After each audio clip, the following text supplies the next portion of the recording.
Ok, je crois que c'est parti. Merci d'être là.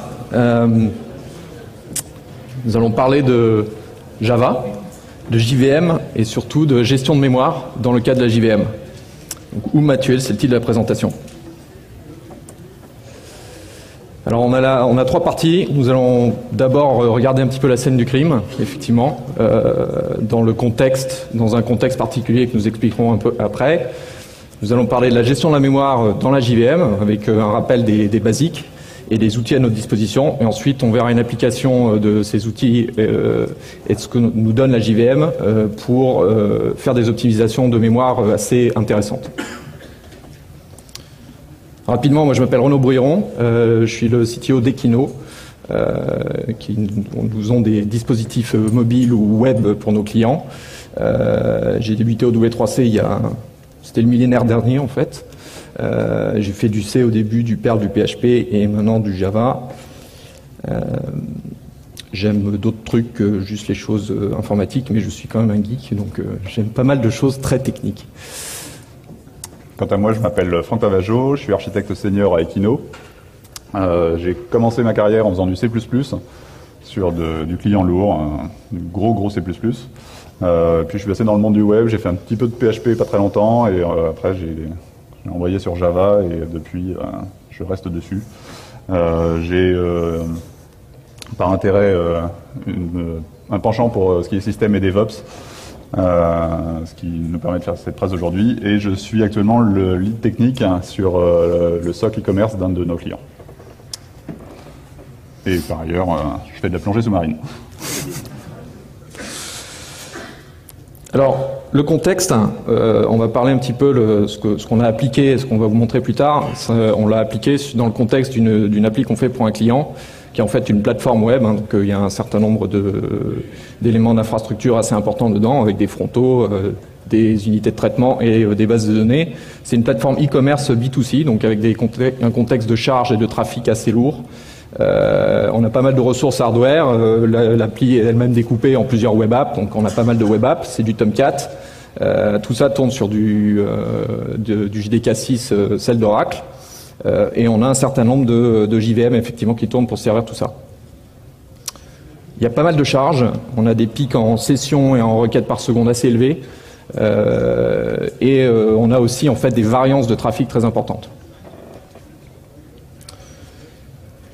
Alors l'appli elle-même est un petit peu atypique, c'est pas forcément une appli implémentée avec des frameworks e-commerce standards. Nous avons une modélisation métier du catalogue qui est assez spécifique à ce contexte client. Et donc on a implémenté un moteur de catalogue spécifique qui est entièrement en mémoire. C'est un système à base de graphes d'objets. Donc il est sur la heap en permanence. Il n'y a pas d'accès de base de données pour interroger le catalogue. Et en fait il se met à jour en échangeant des instances de ce catalogue. Donc Atomic Référence 7. Alors pourquoi c'est fait comme ça? Enfin déjà c'est fait comme ça parce que la modélisation est assez spécifique, elle est difficile à rendre relationnelle. Ce que ça fait aussi, c'est que d'un point de vue métier, il est compliqué de cacher de façon agressive. Donc en fait on crée énormément d'objets à chaque requête, et on a aussi des problématiques de raccordement avec le SI du client. Et donc ces raccordements créent de la latence. Donc qui dit latence dit pas mal de concurrence, beaucoup de requêtes en parallèle. Alors quand on optimise tout ça, quand on optimise le GC, notamment le garbage collector ou le ramasse-miettes, on dira GC en général pendant cette présentation, on a souvent deux choix qui sont un petit peu, qui semblent similaires, mais en fait les tunings qu'on doit faire imposent de faire un choix. On peut soit optimiser pour avoir du throughput, pour avoir donc du débit, ou optimiser pour avoir privilégié la latence, abaisser la latence.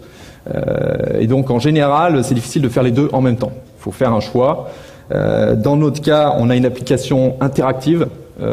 Des clients, c'est du B2C. Les clients cliquent, il faut que ça réponde assez vite. Donc on doit privilégier la latence. Alors le crime, donc c'est même un flagrant délit dans ce cas d'ailleurs.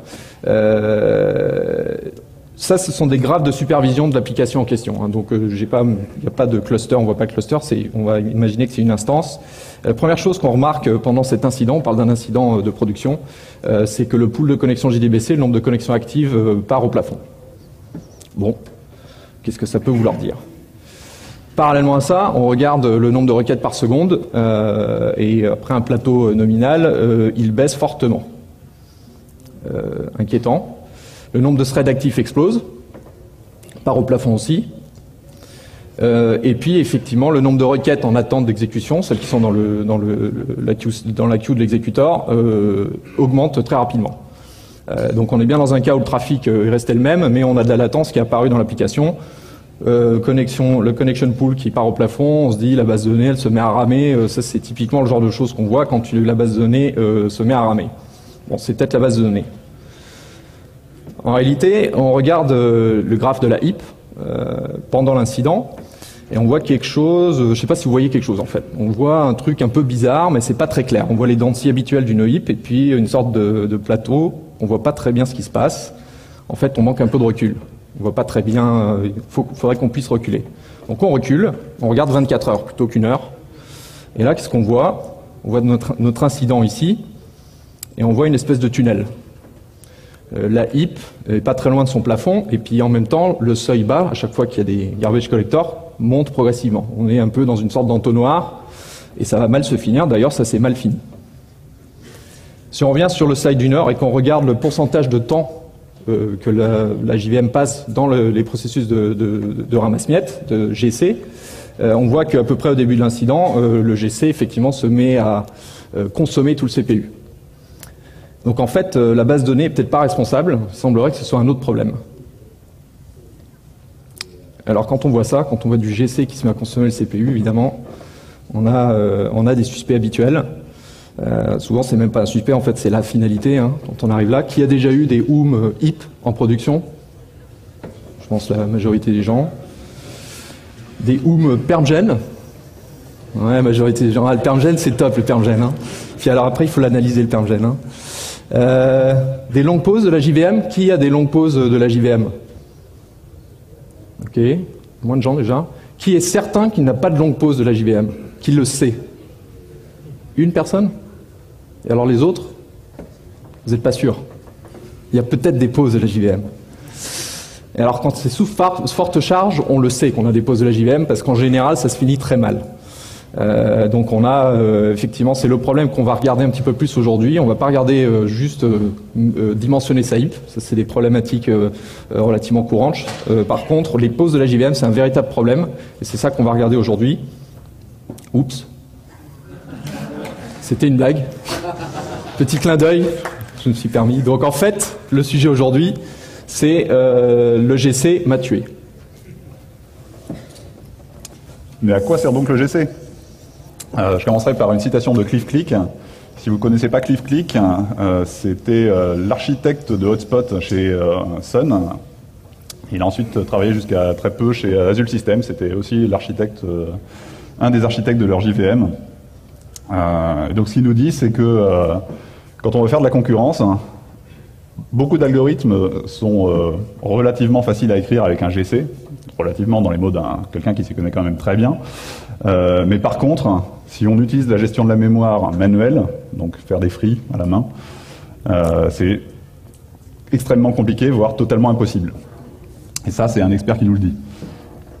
Donc en gros, ça veut dire qu'on ne peut pas vraiment se passer de GC. À partir de là, il va falloir composer avec. Donc il va falloir régler quelques options. Est-ce que vous savez combien on peut régler d'options sur une JVM?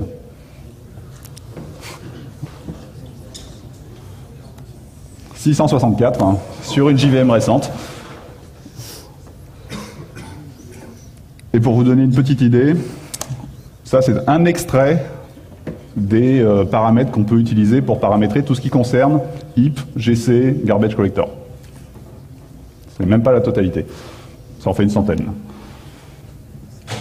Donc, puisqu'on va vouloir utiliser, si possible, un sous-ensemble de ces paramètres, pour reprendre l'expression de Neil Ford de ce matin, il faut descendre en dessous de la couche d'abstraction. Donc on va regarder d'abord quelques rappels pour voir un peu comment ça fonctionne dans la JVM. La mémoire dans la JVM. C'est pas un seul gros bloc en réalité. c'est un ensemble de zones qu'on appelle génération. Pourquoi génération? Parce que le fonctionnement du GC est basé sur l'hypothèse générationnelle qui dit que la plupart des objets meurent très vite. En sortie, les objets locaux à une méthode vont disparaître à la sortie de la méthode. Et même plus globalement, les objets nécessaires pour un traitement vont pas rester au-delà du petit traitement effectué. Donc on a plusieurs zones dans notre mémoire de la JVM. La première, c'est la Permanent Generation qui contient les métadonnées de classe, tout ce qui est string constante, interné, etc. À côté de ça, on a donc la heap qui contient les objets. Cette heap est elle-même subdivisée en deux sections, la Young Generation ou New Generation et la Old Generation ou Tenured Generation. La Young Generation est elle-même subdivisée en trois sections, Eden, Survivor 0, Survivor 1. Alors comment est-ce que tout ça, ça marche? On va faire une petite animation pour voir un peu comment ça marche en partant depuis, en gros, le départ de la JVM. On a donc Young en haut. On a donc Young en haut et Old en bas. Pour l'instant, tout est vide, on n'a encore rien fait. On va donc commencer à allouer des objets. Ils vont s'allouer dans Eden, qui va donc se remplir petit à petit jusqu'à être totalement rempli. À 100% de remplissage, une garbage collection va se déclencher. Que va faire la garbage collection? Elle va séparer les objets qui sont encore vivants, donc encore référencés par les stacks de l'application, des objets morts qui n'ont donc plus besoin d'être conservés. Les objets vivants vont être copiés vers le premier survivor, puis on va remettre à zéro l'Eden, et on peut recommencer les allocations. On arrive à nouveau à l'étape où l'Eden est plein, on va donc refaire un GC. À nouveau, on identifie les objets morts, les objets vivants. On va donc recopier les objets vivants dans le survivor qui n'est pas actuellement utilisé, et on fait la même opération sur le survivor actuellement utilisé. Donc on va séparer les objets morts des objets vivants, et on va eux aussi les recopier du survivor actuellement utilisé vers le survivor actuellement vide. Ensuite, on remet à zéro à la fois Eden et le premier survivor. Et on se retrouve avec dans le deuxième survivor, du coup, des objets qui ont deux générations. Ceux qui viennent d'être alloués dans l'exécution courante et ceux qui dataient de l'exécution précédente et qui sont encore vivants. On recommence donc les allocations jusqu'à à nouveau être remplis. On refait un GC. On va recopier les données encore vivantes dans le survivor qui est actuellement vide, sauf celles qui ont atteint un certain nombre de générations. Dans notre cas, on va dire que c'est deux. Celles-ci sont promues du survivor vers la Old Generation. Maintenant, la Young Generation va continuer son activité comme précédemment. On va donc s'intéresser à la Old Generation. La Old Generation va donc se remplir petit à petit avec les promotions d'objets qui durent un peu plus longtemps que les autres depuis la Young Generation. Elle va donc arriver à un moment où on va décider qu'elle est assez pleine. Alors, assez pleine a des valeurs différentes suivant les algorithmes de GC utilisés, ce qu'on verra juste après. Donc, une fois qu'elle est assez pleine, une garbage collection se déclenche et va faire en gros la même chose que dans la Young Generation. Elle va identifier quels sont les objets morts et quels sont les objets vivants, remettre à zéro les sections de mémoire où on trouve des objets morts, et éventuellement, suivant les algorithmes de GC utilisés, faire une compaction. Mais vraiment, éventuellement, ça dépend des algorithmes. Donc prenons le cas où on n'a pas de compaction. On a donc une espèce de gruyère avec des trous, et les allocations, les promotions depuis la Young Generation vont recommencer, et vont donc venir se placer dans les trous. Ce qui veut dire éventuellement fragmentation, on en reparlera plus tard. C'est que les garbage collectors sont générationnels. Il y en a un qui s'occupe de la Young Generation, un qui s'occupe de la Old Generation. Il y a donc plusieurs algorithmes différents qui vont être mis en place. Par contre, ils ont tous une caractéristique commune à l'heure actuelle, sur une JVM Oracle, c'est qu'ils ont tous au moins un moment où il va y avoir un stop the world. Stop the world, c'est quoi? La JVM arrête totalement l'application en elle-même ne tourne plus, et il n'y a plus que la JVM qui travaille pour faire son petit ménage. Du coup, ça veut dire que si vous avez une application interactive, elle ne répond pas à ce moment-là. Donc, les pauses qui nous causent problème, c'est ça. On a donc plusieurs algorithmes disponibles qui vont nous permettre de jouer sur l'ergonomie du GC et le type de pause qui vont être présentes. Pour ça, on a deux grandes familles. Soit des GC qui sont dits throughput, donc débit, qui vont essayer de faire les choses le plus vite possible, mais en fait, elles vont arrêter l'application tout le temps pour aller plus vite. Soit ils vont être concurrents, et au prix d'une durée un peu plus longue pour faire le GC, ils vont laisser l'application tourner pendant un certain nombre de phases, où eux s'exécutent également. Ils vont forcément arrêter l'application à différents moments, mais on va pouvoir avoir l'application qui continue de tourner et qui donc répond pendant ce temps-là. On a donc différents algorithmes. Quels sont ceux qui sont disponibles sur les différentes générations? Alors sur la Young Generation, on n'a que deux choix. Soit on a du serial, ce qui veut dire monothread, soit on a du parallèle, qui veut dire multithread en réalité. Sur la Old Generation, on a du serial, du parallèle et le fameux concurrent. Alors en réalité, on n'a pas les 6 options possibles. On en a que 5. Alors l'option par défaut, c'est parallèle sur Young, serial sur Old, quand vous êtes en mode serveur sur votre JVM. L'option inverse, à savoir serial sur Young et parallèle sur Old, n'existe pas. Donc il nous reste quand même 5 choix, dont un qui nous est proposé par défaut par la JVM, mais est-ce que c'est le bon? Alors on va leur donner des noms pour essayer de les reconnaître par la suite. Donc en gros, ça correspond aux options de ligne de commande de la JVM. Donc serial, c'est ce qui est serial à la fois sur Young et Old, donc monothread. Parallèle, donc l'option par défaut est parallèle sur Young, serial sur Old. Parallèle Old n'est pas une ancienne version de parallèle, mais bien parallèle sur les deux générations. CMS, qui est le petit nom de concurrente Mark Sweep, est la version qui est parallèle sur Young, concurrente sur Old. Et il est possible de lui faire utiliser le serial GC sur la Young Generation, au cas où on n'a vraiment pas envie d'être multithread, et on l'appellera CMS Serial. En réalité, il faut passer une option en négatif pour passer sur ce mode-là. Un point à noter, c'est que les implémentations de parallèle diffèrent suivant les combinaisons. Donc si on fait du parallèle Old, du CMS, le parallèle n'est pas le même. Donc maintenant qu'on a ces 5, on connaît ces 5 options, comment est-ce qu'on va faire pour les choisir? Pour ça, on a fait un test avec notre application. On a donc fait tourner exactement le même test, plusieurs fois, pour avoir des statistiques significatives, et on a mesuré. Donc on a mesuré plusieurs choses. Alors en abscisse, vous allez trouver le temps moyen de pause du GC sur la Young Generation. Donc plus on est à gauche, mieux c'est. Sur l'ordonnée, vous allez trouver le temps moyen de pause sur la Old Generation. Donc plus on est bas, mieux c'est.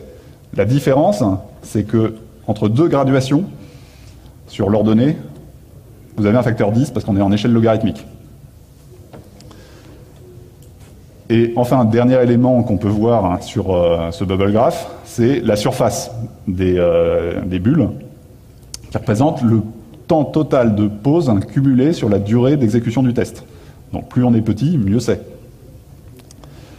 Donc partant de là, si on regarde le graphique, pour une application interactive, la question ne se pose pas vraiment. On va utiliser CMS. Parce qu'elle est légèrement plus lente au niveau des pauses sur le GC Young. Ça, c'est justement dû au fait que ce n'est pas la même implémentation de parallèle entre CMS et parallèle. Mais par contre, elle est à peu près 10 fois...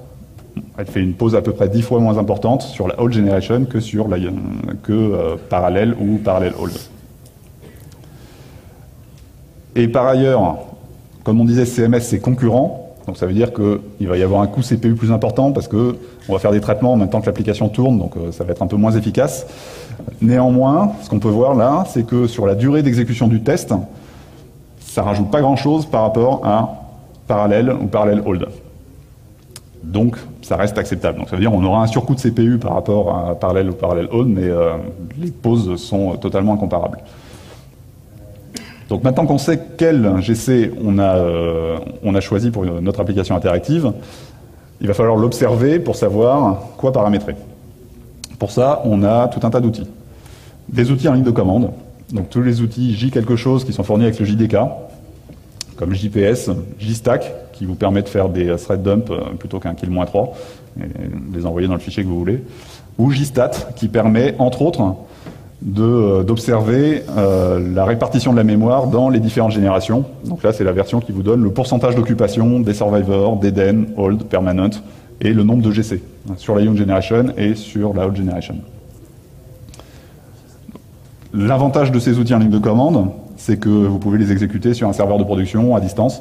Vous ne pourrez pas brancher un outil graphique forcément. Parce que sinon, il y a des outils graphiques, comme par exemple JVisual VM, qui permet d'avoir des jolis graphes, qui permettent donc de voir des tendances. Donc on peut voir la Old Generation, la Young Generation, les Survivors, le nombre de GC, etc. Dans les outils graphiques, vous avez aussi le profiler qui va vous servir pendant le développement et pour les autopsies, puisque il y a des options intéressantes dans le JVM qui vous permettent de faire des heap dump quand vous avez un OOM, ce qui permet de faire une analyse a posteriori et de corriger pour éviter de récupérer le même problème la fois suivante. Avec la petite option supplémentaire heap dump pass qui permet de savoir toujours où va arriver le hprof plutôt que d'essayer de le retrouver sur le disque suivant l'endroit où vous avez lancé l'application. Après, vous avez d'autres outils. Un très intéressant et sous-utilisé, c'est le Verbose GC, l'option ligne de commande de la JVM, qui donne tout un tas d'informations. Beaucoup d'informations. Sous-utilisé parce que les gens se disent que ça risque de coûter. En réalité, soit vous avez beaucoup de GC, et en réalité, c'est pas le fait d'écrire le log qui est le problème, c'est le fait que vous avez beaucoup de GC le problème, donc il va falloir le corriger. Soit en réalité, vous avez des GC qui arrivent de temps en temps, et c'est pas écrire 3 lignes de log en plus qui va ralentir l'application. Donc en réalité, nous, maintenant, on l'utilise en production. Et donc, qu'est-ce qu'on va trouver dans ce log verbose? On va trouver un timestampage du log. On peut avoir la version heure lisible, mais après, ça rentre moins dans les slides. Mais par contre, c'est très utile d'avoir les deux à la fois. On va trouver la description de ce qui se passe. Donc là, un par new, donc un GC sur la Young Generation, avec l'effet du GC. Donc, combien, en gros, de mémoire il a ramassé, et donc de combien à combien on est descendu. Et le même effet sur la heap totale. Et, très intéressant, le temps d'exécution du GC. Dont notamment le temps d'exécution perçu par l'utilisateur, donc le temps d'exécution de l'horloge. Sinon, ça vous donne aussi le temps système et le temps user. Donc le temps user est plus important parce que, comme tout ça, c'est des processus multithread, ça s'exécute sur plusieurs threads et ça consomme plus de temps en réalité que le temps de l'horloge. Sur un GC comme CMS, qui contient plusieurs phases, ça va vous afficher les différentes phases, également avec leur durée d'exécution. Et entre autres, on va trouver toutes les phases qui font un stop the world. Donc, quelles sont ces phases? C'est facile, sur le GC Young, c'est le GC Young, il est entièrement stop the world, au moment où il va recopier toutes les données de Eden et d'un survivor vers l'autre survivor, tout ça, ça arrête. Et dans CMS, il y a deux phases, initial mark et remark, qui stoppent l'application. Et donc pour ces phases-là, on va avoir les temps de pause. Et donc ça va nous permettre de mesurer. Par ailleurs, qu'est-ce qu'on a encore comme outil à notre disposition? On a les MBIN. Donc en JMX, on va pouvoir interroger à la fois les garbage collectors pour leur demander le nombre de collections et le temps passé dans les collections en cumulé, et les générations pour leur demander l'occupation mémoire, donc leur taille et l'occupation actuelle. Super, donc on sait mesurer. Génial. Donc on a le corps, on fait l'autopsie, on sait mesurer la température. Maintenant, savoir si le patient est malade ou pas, c'est compliqué. Pour le savoir vraiment, il faut qu'on ait un historique, il faut qu'on ait un référentiel de données. Pour ça, il faut historiser ces mesures. Il ne suffit pas de juste prendre la température, se brancher sur une JVM avec JVisual VM, ça te permet de voir ce qui se passe. On peut peut-être éventuellement voir des choses, mais sur une appli qui tourne des semaines sans s'arrêter, c'est compliqué de savoir vraiment si elle est en souffrance ou pas. Donc il faut persister ces mesures. Il faut les enregistrer pour pouvoir les analyser a posteriori. Alors bon, il y a plein de techniques. Effectivement, on a parlé de JMX qui expose une grande partie de ces informations. Ensuite, les stocker, il y a plein de stratégies. Nous, on aime bien les bases de données de type RRD, les time series, parce que ça reste très compact, ça permet de stocker des années de valeur. Et ensuite, il faut pouvoir les exploiter, soit de façon brute, soit de façon visuelle. Là, on a un exemple. Par exemple, on capture les mouvements sur les trois... oui, tout. Ouais. Survivor, Eden et Hold.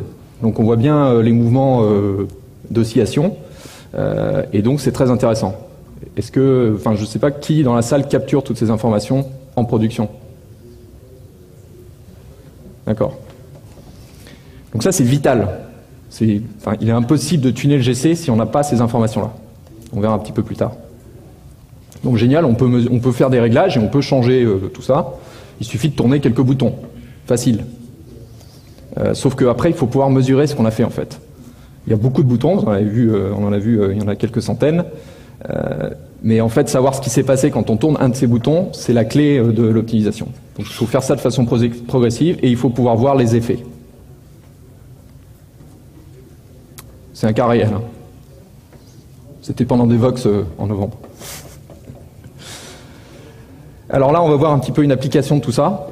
Comment on s'y est pris pour essayer d'optimiser notre application e-commerce.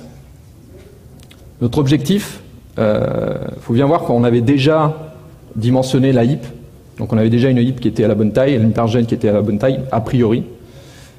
Ça veut dire qu'on n'avait pas vraiment des mais on avait surtout des problèmes de pause. Donc notre priorité, c'était minimiser la fréquence et la durée de ces pauses. Les pauses, donc comme l'a dit Franck, c'est les GC dans Young par new, et dans l'autre cas, parce qu'on est en CMS, CMS Initial Mark et CMS Remark, les deux phases, ces deux phases-là de CMS. Donc il faut réduire ces pauses. Alors, notre priorité, c'est la latence. Dans quoi on travaille? Une appli comme la nôtre, c'est une web app, donc on a du code applicatif. Tout ça tourne dans un Tomcat, mais ça s'applique à n'importe quel serveur applicatif, et ensuite on a la JVM. Donc on va avoir plusieurs endroits où on va pouvoir actionner des réglages. Alors première étape, le tuning de JVM ne peut pas compenser si vous faites n'importe quoi dans le code. Alors globalement, sur une application qui n'a pas trop de charge, il n'y a pas de problème, on peut sans trop se poser de questions faire son application en regardant les problèmes fonctionnels et pas aller plus loin, mais dès que le trafic va monter un peu, il va falloir regarder ça d'un peu plus près. Donc il va falloir jouer sur la qualité du code. Évidemment, ça va pas se faire en une seule fois, ça va être vraiment un processus itératif. Donc pour avoir un code qui soit sympathique pour la JVM, qui va l'aider à ne pas avoir trop de problèmes, il y a un certain nombre de règles qui peuvent aider.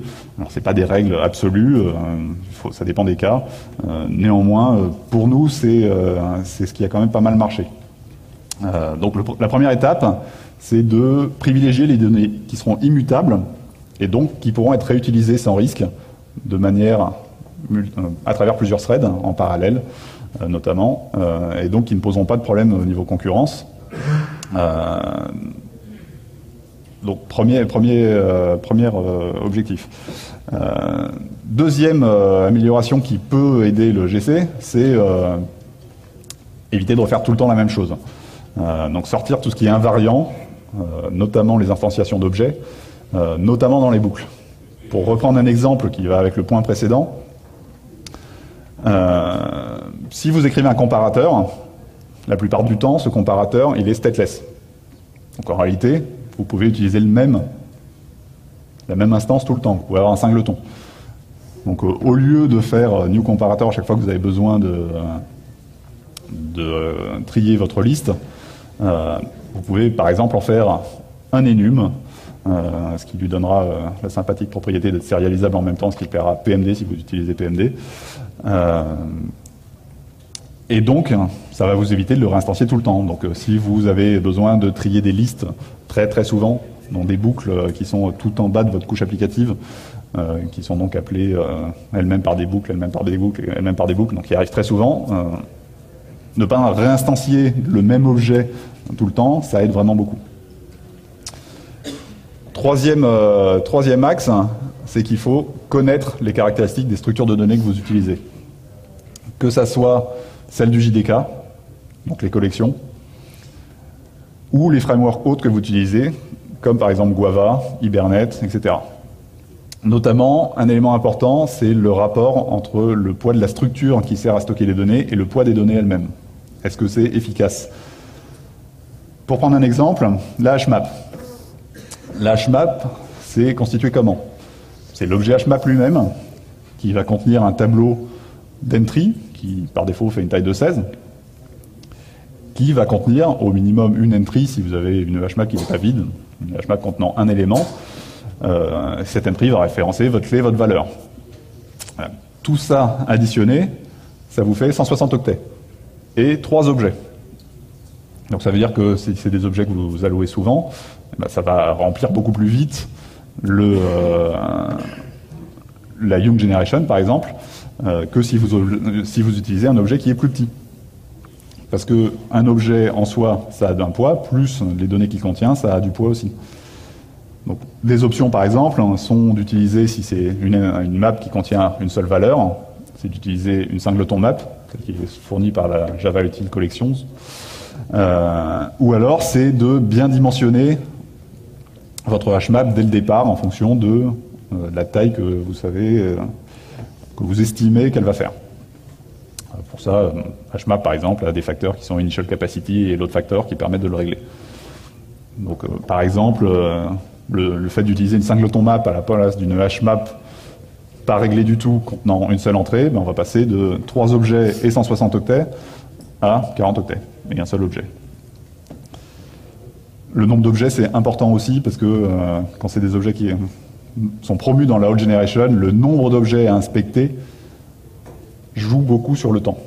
Donc, plus vous avez des structures compactes, mieux c'est. Donc nous, on s'est pas mal intéressé à ça. On a fait pas mal d'optimisation. Et donc, le fait de réduire les allocations, c'est visiblement bénéfique.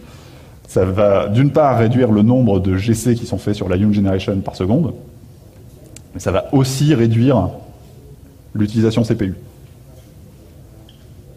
À moins que ça soit l'inverse. Ensuite, le serveur applicatif. Dans l'autre cas, on est dans Tomcat. Alors Tomcat, il y a un certain nombre de réglages qui jouent sur les flux mémoire dans la JVM. Le premier point, le pooling. Donc Tomcat, par défaut, pool des tags. Et il pool aussi les page context à travers la JSP Factory. Il faut se méfier du pooling. Ça peut être contre-productif. Il n'est pas toujours utile de pooler et il faut savoir qu'un objet qui est dans un pool va être gardé plus longtemps et il y a de fortes chances de passer dans la hold, de survivre à plusieurs générations.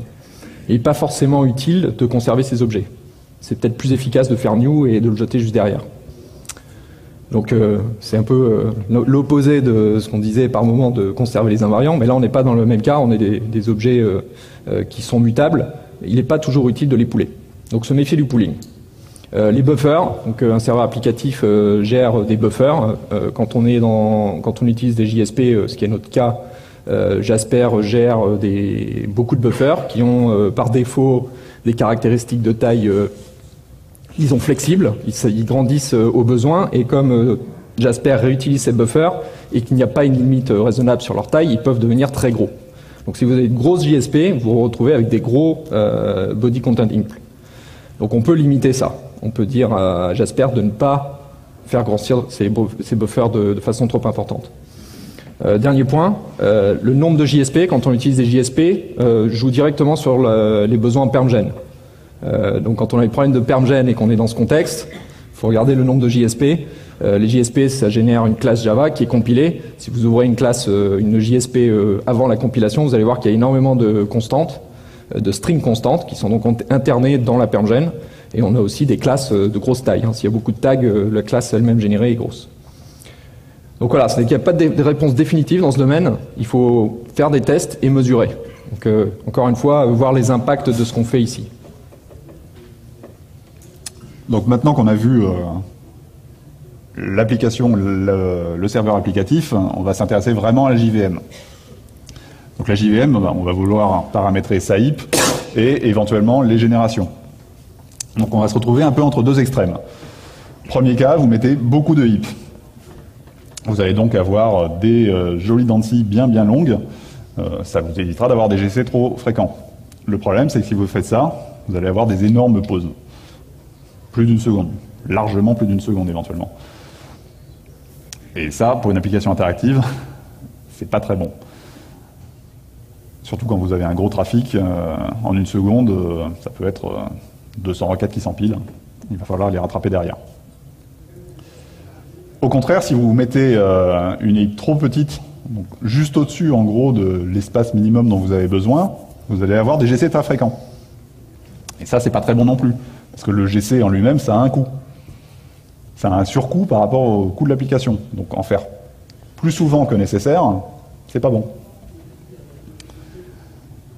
Donc, il va falloir paramétrer la heap.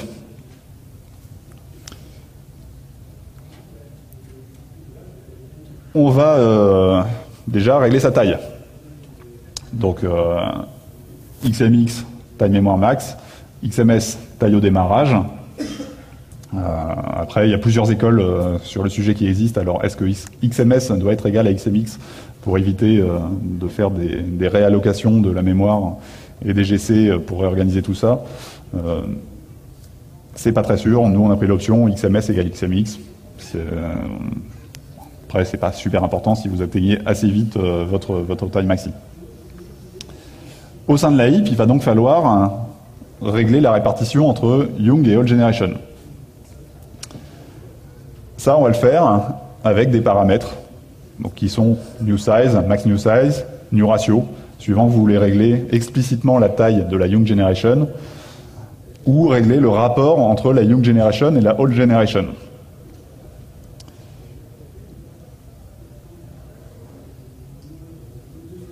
La Young Generation va donc contenir les objets à faible durée de vie.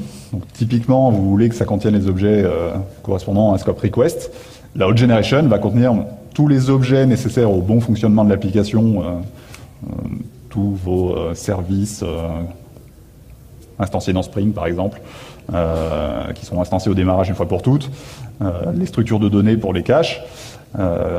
Ça va aussi ensuite contenir les données qui sont dans les caches, puisqu'en général, ils vont rester suffisamment longtemps pour arriver jusque dans la Old Generation, ou les pools d'objets, donc typiquement les pools gérés par Tomcat, et les objets à durée de vie intermédiaire, typiquement ceux qui ont un scope session. Ou si vous avez des web services qui sont très lents, potentiellement des objets de la request, mais qui ont vécu juste un peu trop longtemps pour ne pas être garbage collectés dans la Young Generation. Donc, si vous mettez une Young trop petite, qu'est-ce qui va se passer? On va avoir un remplissage beaucoup plus rapide, puisqu'elle est plus petite. Donc, on va avoir beaucoup de GC sur la Young Generation. Et beaucoup de GC, ça veut dire plus de pauses aussi, même si elles sont plus courtes. En plus de ça, si vous avez un GC qui se déclenche très vite, ça veut dire que les objets ont moins de chances d'être déjà morts. Donc, vous allez avoir plus de promotion vers la Old Generation. Donc, qui dit plus de promotion, dit remplissage plus rapide. Donc, vous aurez plus de GC sur la Old Generation également. Donc, une Young trop petite, c'est pas forcément une très bonne idée. Au contraire, Young trop grande, qu'est-ce que ça va faire? Ça a des pauses plus longues. En plus, suivant que vous augmentez la Old Generation en même temps que vous augmentez la Young, ou pas, si vous laissez Old, si vous laissez la taille de votre heap totale à la même valeur et que donc Old devient plus petit parce que vous avez augmenté la taille de Young, vous aurez un phénomène de fragmentation plus accentué qui va se produire. Puisqu'il y a moins de place, donc il va y avoir moins d'espace libre, donc les trous vont se remplir plus vite et ça va faire de plus en plus de petits trous qui restent. Donc il va falloir régler correctement ce ratio entre young et old. Dans une JVM en mode serveur, sur Intel, le ratio par défaut c'est 8. Ça veut dire qu'on considère qu'il va y avoir beaucoup plus d'objets dans la old generation que dans la young. En réalité, au moins pour notre application, mais plus globalement en général pour une web app, c'est trop peu. Surtout si elle a de la charge. Donc plus elle a de la charge, plus on aura de la pression mémoire, et donc plus on va avoir de GCC qui vont se déclencher. Donc on va augmenter la taille de ce côté-là. Donc ce qu'on va faire, c'est l'augmenter. Mais on va l'augmenter progressivement, et on va mesurer les effets, puisqu'on a la persistance de notre donnée de mesure hein, qui va nous permettre de vérifier l'effet que ça a. Et donc, comme je disais, attention à la fragmentation, puisque ce que vous réglez, c'est le rapport entre young et old ou la taille de young, mais la taille de old est calculée par une différence entre la taille totale de la heap et la taille de la young generation. Et donc, si, quand vous augmentez la taille de young, vous n'augmentez pas la taille de old en fonction de vos besoins, vous allez vous retrouver avec des problèmes de fragmentation, et vous allez retrouver avec, dans les logs GC, ce type d'erreur, promotion failed. C'est un type d'erreur qu'on pouvait avoir encore plus souvent sur les JDK6 inférieurs à l'update 22, où il y avait un bug qui augmentait la fragmentation. Le bug a été corrigé depuis, et donc maintenant, la fragmentation se comporte beaucoup mieux. Qu'est-ce qui se passe quand on a un promotion failed? En gros, vous vous souvenez de l'étape compaction qui était optionnelle dans le GC Old. Sur CMS, elle est effectivement optionnelle dans le sens qu'elle n'existe pas. Donc il n'y a pas de compaction. Donc le promotion failed, ça veut dire qu'on ne trouve pas de trou dans la old generation pour mettre l'objet qui doit monter de la young vers la old. Donc qu'est-ce qu'on va faire?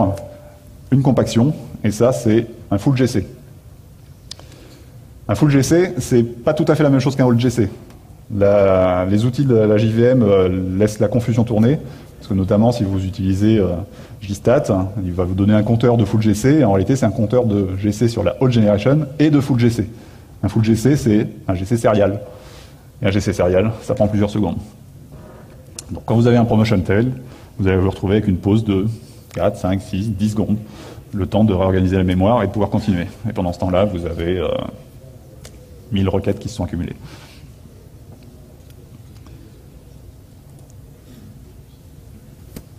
Donc maintenant, sur la old generation, si vous avez une application idéale avec un trafic idéal, vous avez un joli graphe de promotion très régulier. Donc la old generation va grossir petit à petit, se faire collecter, et on va recommencer. Donc ça va être très régulier, bien réparti. Évidemment, on n'a pas d'application idéale, on n'a pas de trafic idéal, donc l'évolution réelle, ça ressemble plutôt à ça. C'est une vraie courbe. Donc comparé avec la version idéale, on voit qu'il y a des différences. Notamment, il y a des moments où on voit des accélérations dans la vitesse de promotion. Notamment à droite, il y a une énorme accélération. On remonte très vite depuis le point bas juste après le GC à quasiment l'étape où on pourrait refaire un GC.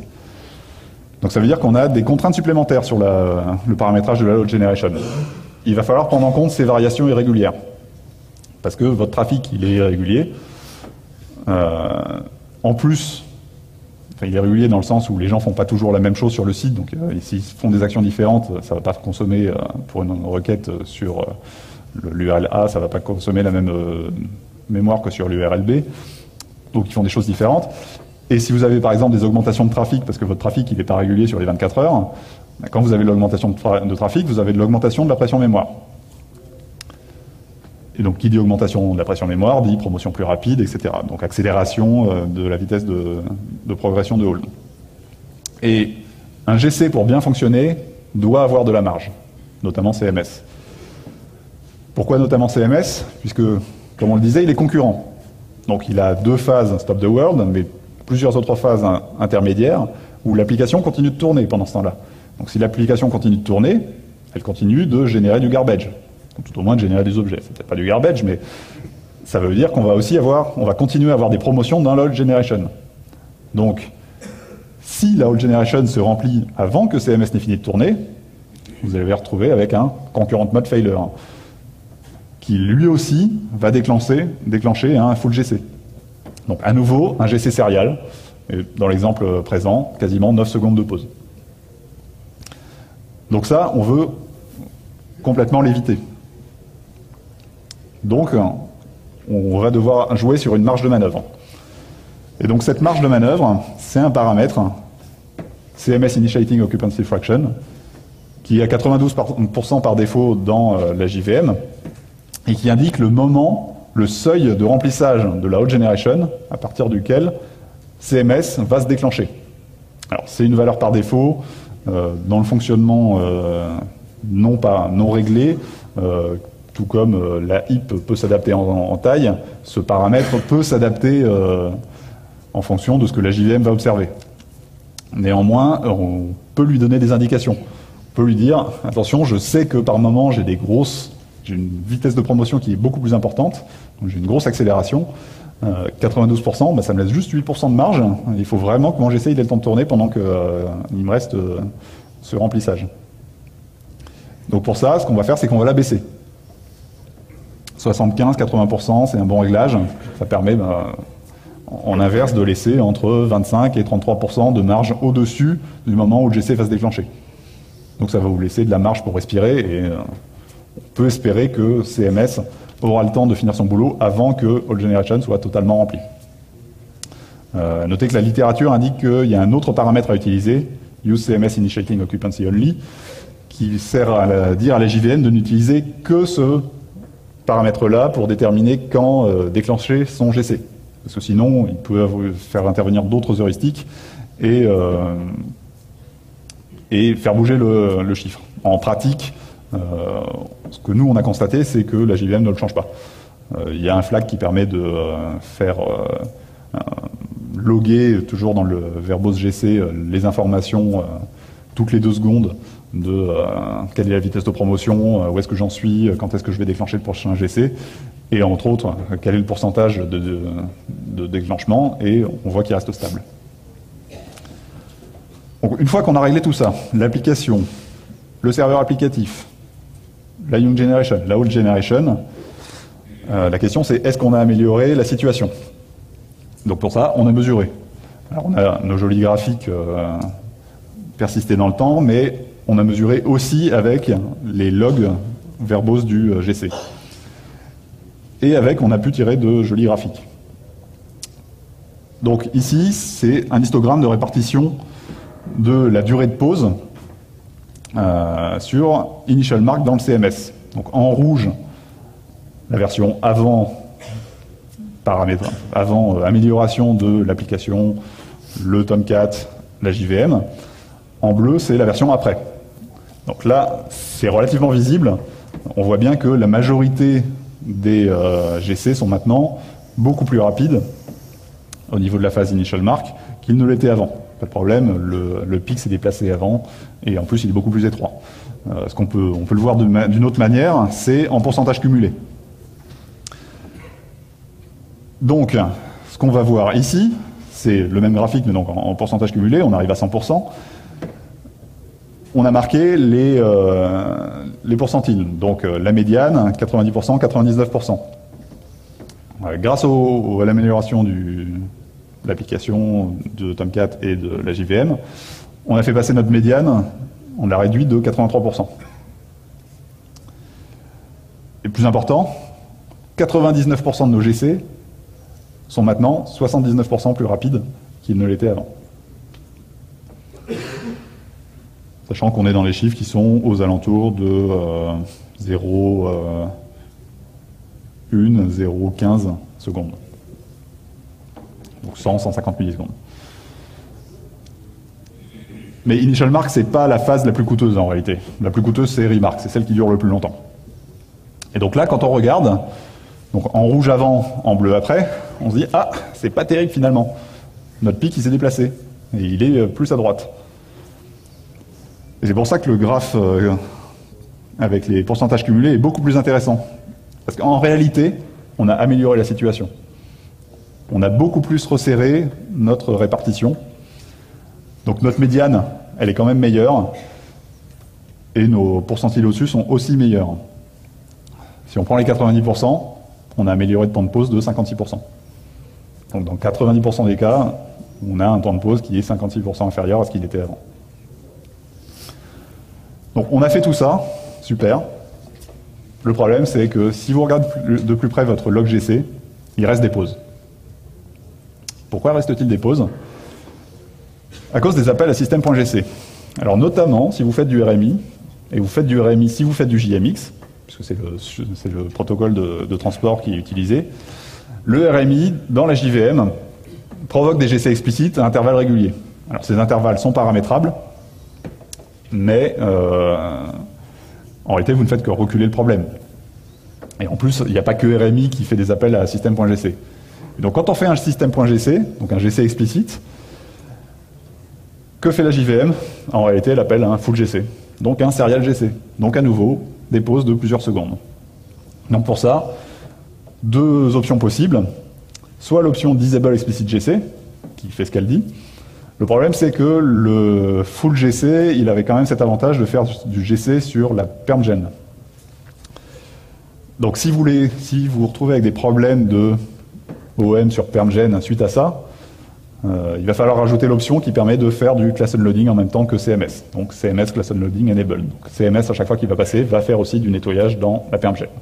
L'autre option, qui fait 3 km de long, c'est explicit GC invokes concurrent and unload classes, qui fait que un système.gc, au lieu de déclencher un full GC, va déclencher un CMS.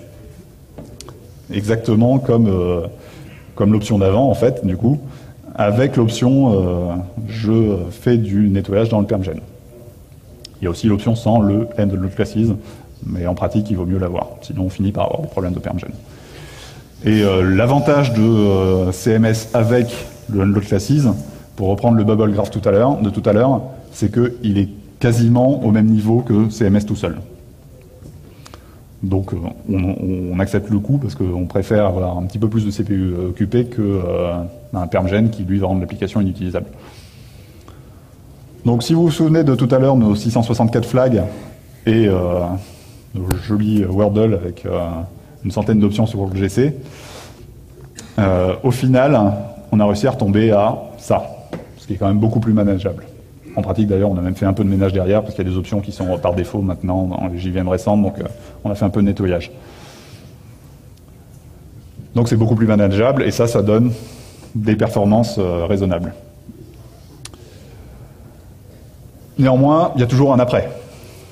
Il nous reste toujours des choses à faire. On peut toujours aller voir plus loin. Le problème, c'est que ça coûte de plus en plus cher. Mais, donc, aller voir plus loin, ça peut être faire le tuning de la taille des survivors. On a tout un tas de paramètres de réglage sur la taille, sur le ratio de survivants d'une génération sur l'autre, sur le nombre de générations maximum qui vont être utilisées avant de faire de la promotion dans la load generation. Il y a l'autre GC nouveau de la JVM Oracle, G1. Le problème, c'est qu'il est tout nouveau, les principes sont différents, les options sont différentes, et il n'y a pas beaucoup de littérature sur comment le paramétrer, et pour les quelques tests qu'on a fait, cette littérature, elle manque, parce que utiliser comme ça, ça donne vraiment pas des bons résultats, en tout cas dans notre cas. Et puis, il y a utiliser d'autres JDK, JRockit, même s'il sera bientôt mergé avec la JVM Hotspot, et la JVM IBM, ou si on a envie de payer un peu plus cher, la JVM Azul. L'important, c'est que voilà, on a des options, on a d'autres choses à faire derrière. Et l'autre chose importante, c'est que quand on fait des modifications dans le code applicatif, il faut vérifier que les réglages correspondent toujours. Donc l'important, ça reste de mesurer, mesurer et mesurer encore. Il nous reste 2 minutes pour des questions si vous en avez.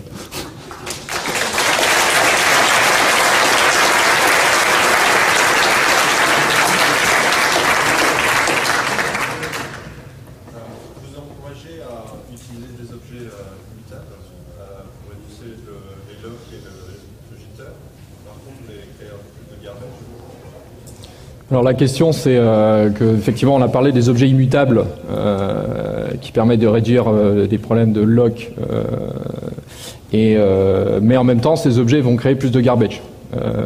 C'est ça la question. Alors le truc c'est que dans notre application, comme on l'a vu au début, notre application, son catalogue c'est un graphe qui est en mémoire et qui va donc rester très longtemps en mémoire. Donc en réalité, c'est pas vraiment du garbage parce que c'est nos objets finaux qu'on va réutiliser pendant un grand moment jusqu'à ce qu'il y ait des modifications dans le catalogue et qu'on en recharge un nouveau.